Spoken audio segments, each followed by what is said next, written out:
રાજકોટ શહેરના Bhaktinagar police station વિસ્તારની અંદર એપ્રિલ મહિનાની 10 તારીખની રાત્રિના એક બનાવ બન્યો હતો કે જેની અંદર એક વિપુલભાઈ ગોંડલિયા નામના ઈસમ છે, તેઓનું ખોડિયાર ડાયમંડનું કારખાનું એ નામનું એક કાચા હીરા જે છે તેને ઘસવાનું કારખાનું છે.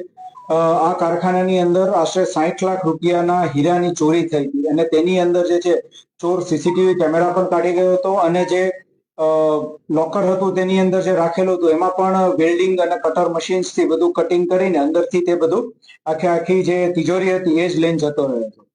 તો આ જે ફરિયાદ દાખલ થઈ ભક્તિનગર પોલીસ સ્ટેશનની અંદર, તેના આધારે તુરંત જ તે સીપી સર અને અધિક સીપી સરની સૂચના મુજબ અલગ અલગ ટીમો બનાવીને crime branch, SOG, local police station અને ઝોન એલસીબીની ટીમો કામે લાગી ગઈ હતી. અને આ જે ચોર કોણ હોઈ શકે છે, આ એમો ધરાવતા ચોર અગાઉ ક્યાં ક્યાં આવી ચોરીઓ થયેલી છે તે બધી માહિતી જે છે એ એકઠી કરવામાં આવી હતી. તેના માટે થઈને ઈ પ્રિઝન મોડ્યુલનો પણ યુઝ કર્યો હતો, આઈસીજીએસ મોડ્યુલનો પણ યુઝ કરવામાં આવ્યો હતો. અને તે ઉપરાંત જે છે એ માનનીય ડીજી સર વિકાસ સહાય સરનો જે આખો પ્રોજેક્ટ છે મેન્ટર પ્રોજેક્ટ, તો તેની અંદર પણ આ પ્રકારની એમો ધરાવતા ચોર ઉપર જે આપણા મેન્ટર્સ ફાળવેલા છે તે મેન્ટર્સ વિશે પણ આપણે માહિતી મેળવી, તે મેન્ટર્સ પાસેથી પણ માહિતીઓ મગાવી હતી. તેના આધારે જે આપણી પાસે સીસીટીવી ફૂટેજીસ હતા તેના ઉપરથી એવું માહિતી આપણને મળી કે આ અજય નાયકા નામનો ઈસમ હોવાની પૂરેપૂરી સંભાવના છે. તેના આધારે ફર્ધર આખી ટેકનિકલ તપાસ અને અલગ અલગ હ્યુમન સોર્સિસથી ખાનગી બાતમીદારો મારફતે સુરતમાં અને એની જે અલગ અલગ રહેવાની જગ્યાઓ જે છે, એના સગા સંબંધીઓ છે, તે બધી જગ્યાએ તપાસો હાથ ધરવામાં આવી હતી. જેલમાંથી પણ તેના રેકોર્ડ્સ મેળવવામાં આવ્યા હતા અને આ બધી તપાસના અંતે ક્રાઇમ બ્રાન્ચની ટીમને જે છે એ અને આરોપીની ધરપકડ કરવામાં સફળતા મળી છે. આરોપીની પૂછપરછ દરમિયાન તેની પાસેથી સંપૂર્ણ મુદ્દામાલ રિકવર થયેલો છે.